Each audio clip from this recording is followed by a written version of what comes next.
with you. With that too, I think we would be remiss in not acknowledging the support from organizations that also value and see racial equity and pursuing racial justice. We owe an extreme immense amount of gratitude to the Memphis Education Fund, who's gracious enough in supporting this effort. And because of their support, we were able to have an additional 35 pre-service and current educators across the state join us today. And so an extreme thank you and a sense of gratitude.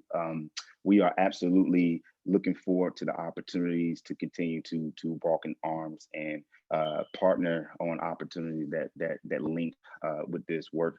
And to shed light and provide a little more insight around the efforts and the works that the Memphis Education Fund is doing, I want to introduce a Memphis native, a leader, also a person that I think that I value. I known and just have met more recently, even last year, right before the pandemic began.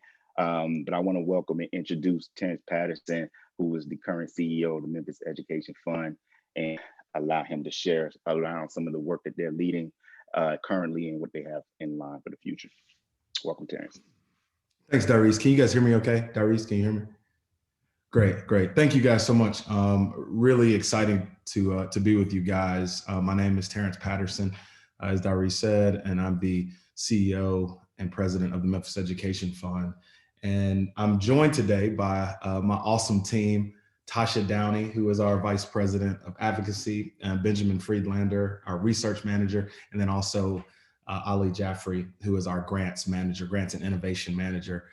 This is a really exciting time and moment for students, but for teachers, because we know that you guys are the most important piece to making sure that our students are successful. I'm going to share my screen. I've got a few slides that I want to share with you guys. And first, I just wanted to share our theory of change, because the way we think about this work is that we want to make sure every child in Memphis has access to a great public school. And our work really fuels talent, schools, and communities.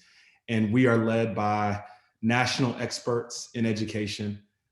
We work to convene education partners and just coalesce around the highest priorities for student improvement and also system improvement. And so one thing that's really important to us is that we support all public schools, and we have a dogmatic focus on outcomes and not necessarily a focus on models.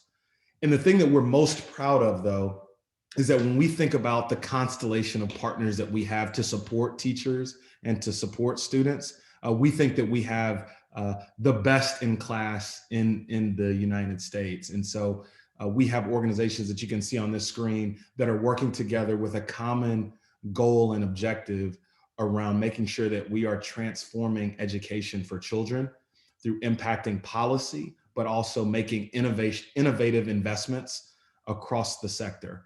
And we are just honored and again, privileged to be a part of this conversation, because the one thing that we know and we believe in is that Black leadership, particularly in cities like Memphis and other urban areas, are tragically underutilized and underrepresented. So we are a part of a coalition, and this map is from the City Fund, where there are quarterbacks and champions that coalesce around the work in a similar way we do.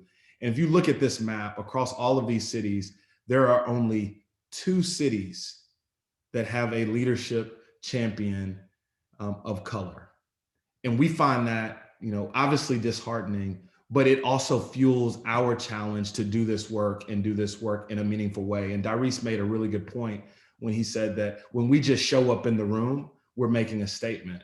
And me and my team, we take pride in the fact that our leadership is representative of the students that we serve. And we want to make sure that that is something that is felt across the entire nation. And we want to see in 3, 4, 10 years that more of these dots are more representative of the students that we're serving.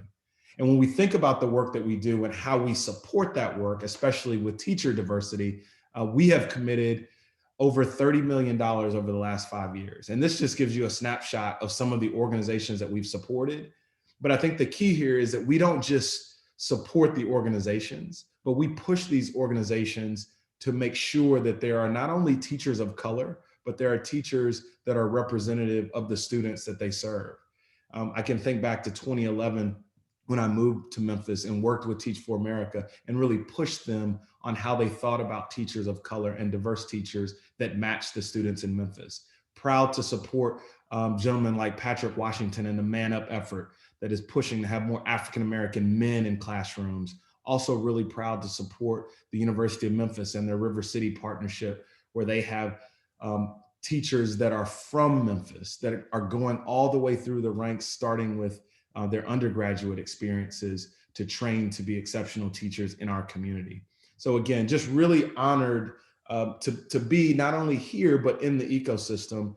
And we know that we are a funding intermediary, but more than that, we are also a doer. And we are pushing local philanthropy, national philanthropy, and also corporate partners to make sure that their resources are also allocated, not just for education transformation, but meaningful education transformation that does think about diversity and the impact that it can have on students.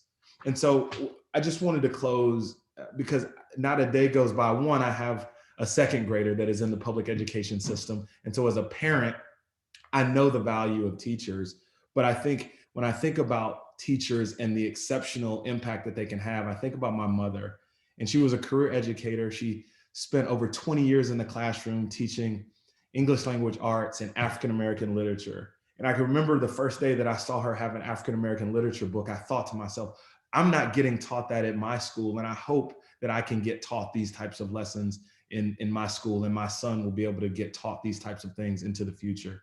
And I just saw the impact that my mother had on her students. And I saw the change that she was making in real time. And I can remember visiting her classroom and just lighting up and seeing the relationships that she had with her students. And the fact that she was a strong Black woman, a Black woman that was imparting not only her wisdom in pedagogy, but also her experiences. It really just sort of lit up the room. And now when I'm in the grocery store, I'm traveling and I see people and they always say, "Are you Miss Patterson's son?" It just makes me so proud. And I know that the impact that you all have will be similar to that and in a very powerful way. And so just please keep uplifting our communities, uplifting Black and brown children in the special way that only you can. And I know that our students need to see leaders like you pushing them to grow and expand. So thank you again, Darice. Thank you, educators, for all that you're doing for our students and our families. I know your work will speak loudly as you continue to grow in the profession. And so I close with this question. What will your body of work say about you when you're gone? And who will list your name on their list of role models and positive influencers as they begin to change the world? Darice, thank you so much. And again, really, really honored to support your work and continuing to be a partner.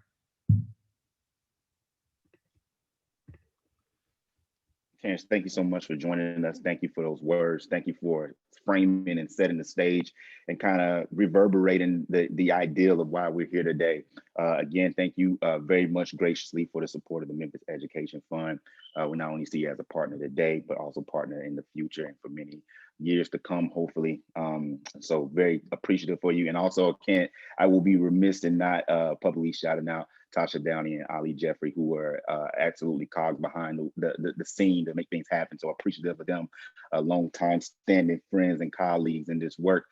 So thank y'all very much. So want to, before we transition,